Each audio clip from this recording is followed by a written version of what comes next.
బస్సులలో ప్రయాణం చేయొచ్చు. అన్ని సంబంధాల మార్కెట్ చెల్లెలు గుంటూరు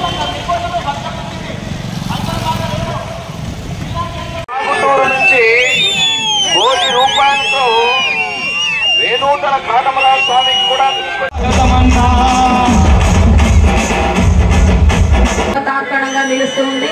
మరి గౌరవ పూర్వ మంత్రివర్యులు ముఖ్యమంత్రి వర్యులు నారా క్షమించాలి శ్రీ ఎన్టీ ఆంధ్రప్రదేశ్ ప్రభుత్వ ఉత్తర్వులు GORT number 577 agriculture and cooperation marketing 1 department తేదీ 10/7/2025 ప్రకారం వ్యవసాయ మార్కెట్ కమిటీ మీ ఇద్దరు ఎవరి మార్కెట్ కమిటీ అయితే వారిది చైర్మన్ గా నియమించబడినందున మార్కెట్ల చట్టములు మరియు నిబంధనల మేరకు నాకు సంక్రమించిన అధికారములకు లోబడి ఎటువంటి బంధుప్రీతి కాని రాగద్వేషాలు కాని లేకుండా సత్ప్రవర్తనతో రైతు శ్రేయస్సు కొరకు మరియు మార్కెట్ కమిటీ అభివృద్ధికి నా సాయ శక్తులా కృషి చేస్తానని మనస వాచ కర్మణ దైవ సాక్షిగా ప్రమాణం చేయుచున్నాను. అంటే ఒక 3,80,00,000 అది కూడా ఇవాళ శంకుస్థాపన చేశాం. అది కూడా 4-5 నెలల్లోనే మీకు వినియోగంలో తీసుకొచ్చేదాన్ని కూడా సభాముఖంగా మీ అందరికీ తెలియజేస్తా ఉన్నాను. ఇందాక మా ఉగ్రా చెప్పాడు అశోక్ గురించి. అశోక్ చేయకపోతే కష్టం, ఎందుకంటే ఈ కాన్స్టిట్యున్సీలో తిరిగి పని చేయకపోతే పని చేయాలి. ఎందుకంటే చాలా పెద్ద ఎత్తు మెజార్టీతో పోయినసారి దెబ్బతిన్నాం. ఆ మెజార్టీని అంతా కవర్ చేసి మళ్ళీ గెలుపునిచ్చారంటే ఈ ప్రాంత ప్రజలకు అశోక్ రెడ్డి ఎంత చేసినా చేయాల్సిన అవసరం ఉంది. చేస్తామని చెప్పి కూడా పార్టీ తరఫున అందరం చేస్తాం. ఉగ్రాయం సామాన్యుడు కాదు, ఉగ్రం వాళ్ళ కాన్స్టిట్యున్సీకి రైలు తెప్పించాడు. రిలయన్స్ ద్వారా ప్లాంట్ పెట్టిస్తున్నాడు. అదేవిధంగా మార్కాపురంలో కూడా చాలా పెద్ద ఎత్తున రిలయన్స్ వాళ్ళ ద్వారా పెట్టుబడులు పెట్టించి అక్కడ కూడా ప్లాంట్ తెప్పిస్తున్నాం. రిలయన్స్ వాళ్ళు మన ప్రభుత్వం వచ్చిన తర్వాత అధికారంలోకి వచ్చిన తర్వాత చంద్రబాబు నాయుడు గారి దృష్టికి తీసుకొచ్చి సిబిజీ గ్యాస్ తయారు చేస్తాం ఈ ప్లాంట్లో. ఈ ప్రాంతంలో రైతులకి అట్లానే చిన్న చిన్న ఉద్యోగాలు డైరెక్ట్గా కానీ ఇండైరెక్ట్గా కానీ ఒక ప్లాంట్కి 500 మందికి ఉద్యోగాలు ఇస్తామంటే మన కనిగిరి కానీ మార్కాపురం కానీ గిద్దలూరు కానీ ఈ ప్రాంతంలో వాళ్ళకి 5,000 ఎకరాలు ఇచ్చాం. మనం ప్రభుత్వం నుంచి 15,000 ఎకరానికి కౌలు కడతారు, వాళ్ళు కూడా ఇచ్చామన్నమాట. ఎందుకంటే ఈ ప్రాంతం మిగతా ప్రాంతాలు లాగా ప్రాంతం కాదు, వలస వెళ్ళిపోతూ ఉంటారు చుట్టుపక్కల. ఇక్కడి నుంచి వలస వెళ్ళి ఎక్కడికి వెళ్తున్నారు. అందుకని ఈ ప్రాంతంలో ఉన్న యువత కూడా ఉద్యోగాలు కల్పించాలనే ఉద్దేశంతో ముఖ్యంగా ఈ ప్రాజెక్టు తీసుకొచ్చాం. తొందరలో అన్ని కూడా గ్రౌండ్ అవ్వాలని చెప్పి వాళ్ళ పైన ఒత్తిడి పెట్టి చేపిస్తాము. తొందరలోనే ఈ ప్రాంతంలో ఇండస్ట్రీగా కూడా డెవలప్ చేయాలనేది ఈ ప్రభుత్వ ఉద్దేశం అన్నమాట. అది కాకుండా ఇంకా మీ అందరికీ ఇందాక మన వాళ్ళు అందరూ మాట్లాడుతూ చెప్పారు, ప్రభుత్వం వచ్చి సంవత్సరం 3 నెలలు 4 నెలలు అయింది. చాలా మంది ప్రతిపక్షాలు ఏం చేయలేదు అని ఒక కార్యక్రమాన్ని పెట్టుకొని ఊరమ్మట తిరుగుతూ ఉన్నాయి. మనందరం కూడా నిలదీయకపోతే అది అబద్ధాన్ని నిజం చేసే ప్రయత్నం చేస్తారు. ఎందుకంటే 14లో నేను అశోక్ మేమందరం వైఎస్ఆర్ పార్టీలో గెలిచాం. తర్వాత 16లో మేమందరం తెలుగుదేశం పార్టీలోకి వెళ్ళాం. నా తెలిసి 2016 నుంచి 24 దాకా నేను చేసినంత పనులు, నేను కానీ అశోక్ కానీ చేసినన్ని పనులు మా జీవితంలో ఎప్పుడు చేయలే. అంత పెద్ద ఎత్తున చేసాం. అయినా సరే తెలుగుదేశం పార్టీకి 23 సీట్లు వచ్చినాయంటే మనం సరిగ్గా ప్రజల్లోకి దాన్ని తీసుకెళ్ళకపోవడం వల్లే మనం దెబ్బతిన్నాం. ఎందుకంటే మీ అందరికి తెలియదు కదా, ఆ రోజు 200 పెన్షన్ ఉంటే 1000 రూపాయలు చేసాం, 5 రెట్లు పెంచాం. మళ్ళీ ఎలక్షన్కి ఇంకొక 7-8 నెలల ముందు అనగా మనం మళ్ళీ 2000 చేసాం.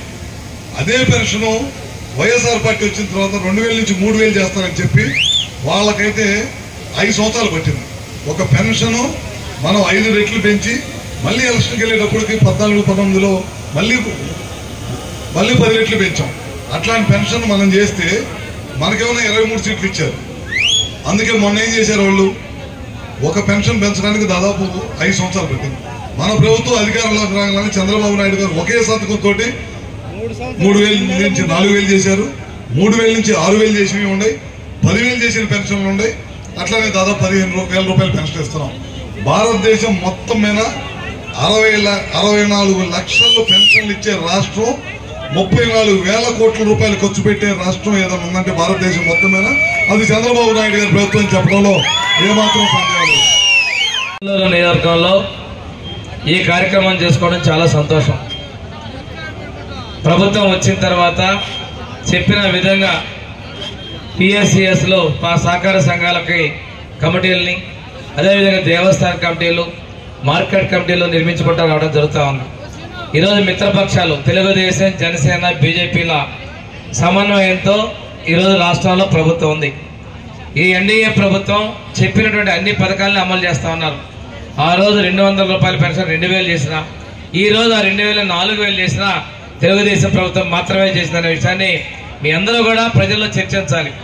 తల్లికి వందనం ఆ రోజు వాళ్ళు ఆడబెట్టే వాళ్ళు అమ్మఒడిని పేరు పెట్టి ఇద్దరికి ఇస్తారు, ఒకరికి ఇస్తే ఈరోజు ఎంతమంది ఉంటే అంతమందికి ఈరోజు తల్లికి వందనం ఒక కుటుంబంలో 6గురికి కూడా మనం ఇచ్చినటువంటి సందర్భాలు ఉన్నాయి. కానీ అదేవిధంగా అన్నదాత సుఖీభవ, నిన్ననే అన్నదాత సుఖీభవ వేశారు. ఎప్పుడూ లేని విధంగా భారతదేశంలోనే అత్యధికంగా సంక్షేమాలను అందిస్తున్నటువంటి ప్రభుత్వం ఏదైనా ఉందంటే అది ఈ ఆంధ్రప్రదేశ్ రాష్ట్రంలో ఉన్నటువంటి తెలుగుదేశం, జనసేన, బీజేపీల ఎన్డీఏ ప్రభుత్వం. నేను ధైర్యంగా చెప్తాను. పెన్షన్ విషయంలో కావచ్చు, తల్లికి వందనం కావచ్చు, అన్నదాత సుఖీభావ కావచ్చు, భారతదేశంలో ఏ ఇతర రాష్ట్రం కూడా మనలాగా ఇంత పెద్ద మొత్తంలో ఇవ్వడం లేదనే విషయాన్ని మీరందరూ గమనించుకోవాలి. అంతేకాకుండా మనకి ఈ రోజున 3 ఉచిత గ్యాస్ సిలిండర్లు ఇవ్వడం జరిగింది ఆడపడుచులకి. 2 ఇవ్వచ్చాం, 3వ సిలిండర్ ఇప్పుడే స్టార్ట్ అయింది.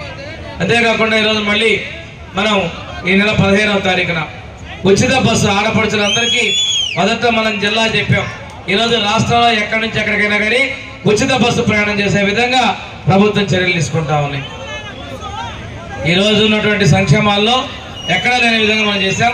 ఇందాకనే చెప్పారు, మనకి ఇక్కడ నుంచి గిద్దలూరు నుంచి బనగానపల్లి అవతల ఉండే కైపు వరకు దాదాపుగా 4,000 కోట్ల రూపాయలతోటి 4 లేన్స్ రోడ్ అయిపోతున్నాం.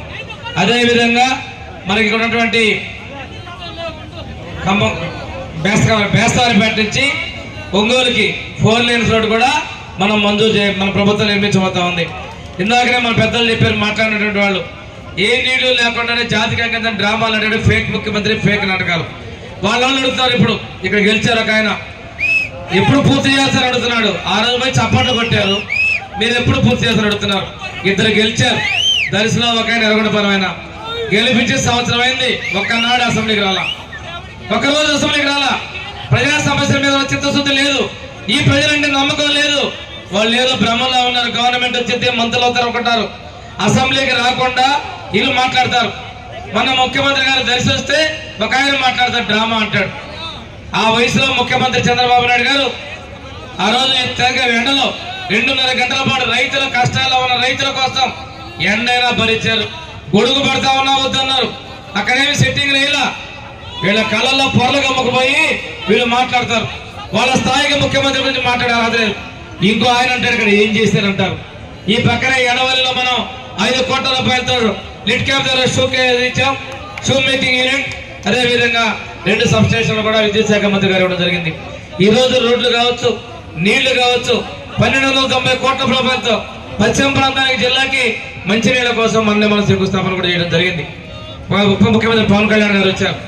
ఈ విధంగా చూసుకుంటే గ్రామాల్లో అంతర్గత సిమెంట్ రోడ్లు కానీ, ఈ రోజు ఉన్నటువంటి అభివృద్ధి కానీ తెలుగుదేశం ప్రభుత్వంలో చేశాం. చెప్పిన సూపర్ సిక్స్ అమలు చేస్తున్నాం. పరిశ్రమలు తీసుకొచ్చి ఇప్పటికీ 8.5 లక్షల ఉద్యోగాలకు అవకాశాలు కల్పించాం.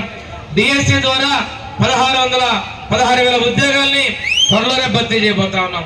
నిరుద్యోగులకి మనం చెప్పిన సూపర్ సిక్స్ ఇవన్నీ చేసుకుంటూ నిరుద్యోగ భృతిని కూడా ఇవ్వబోతా ఉన్నాం.